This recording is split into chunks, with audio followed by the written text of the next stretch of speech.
नमस्कार आप सभी को। आज हम जनजाति की अवधारणा, जनजाति और जाति में अंतर पर अध्ययन करेंगे।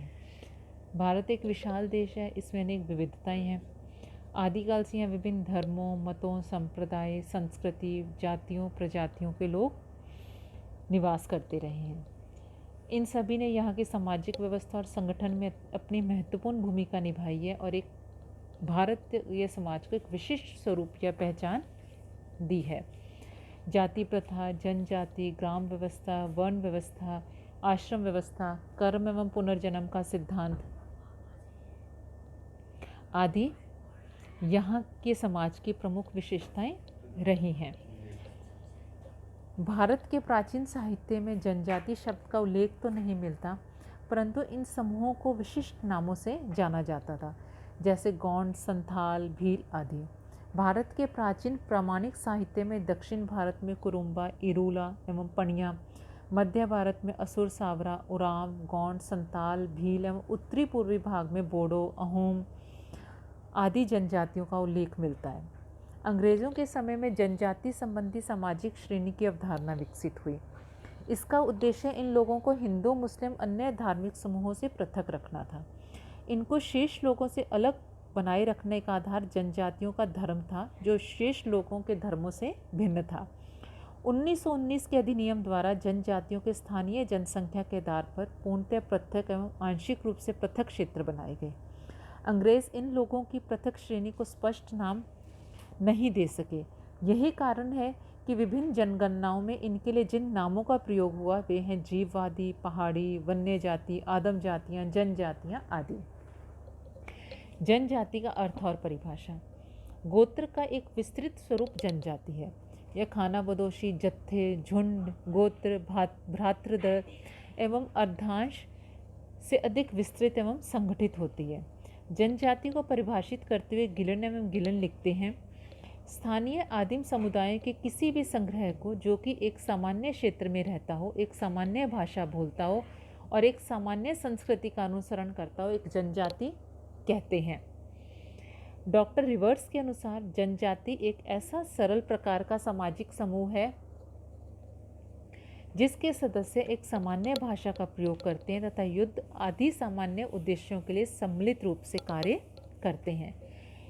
इंपीरियल गैजेटियर ऑफ इंडिया के अनुसार एक जनजातीय परिवारों का एक संकलन है जिसका अपना नाम होता है, जो एक बोली बोलते हैं, एक सामान्य भूभाग में रहते हैं और जो प्राय अंतर्विवाह नहीं करती हैं। चार्ल्स विनिक ने जनजाति को परिभाषित करते हुए लिखा है कि एक जनजाति में क्षेत्र, भाषा, सांस्कृतिक समरूपता तथा एक सूत्र में बंधने वाला सामाजिक संगठन आता है। यह सामाजिक उपसमूहों जैसे गोत्रों या गांवों को सम्मिलित कर सकता है। उपयुक्त परिभाषाओं से स्पष्ट है कि एक जनजाति एक ऐसा क्षेत्रीय मानवीय समूह है जिसकी एक सामान्य संस्कृति, भाषा, राजनीतिक संगठन एवं व्यवसाय होता है तथा जो सामान्यतः अंतर्विवाह के नियमों का पालन करता है। अब हम अनुसूचित जनजातियों के बारे में देखेंगे। समाजशास्त्रियों का मानना है कि भारतीय आदिवासियों के लिए उचित संबोधन पिछड़े हुए हिंदू हैं, इन्हीं को जनजाति नाम दिया गया। इनके अनुसार इन्हें तकनीकी दृष्टि से अनुसूचित जनजाति कहा जाना चाहिए।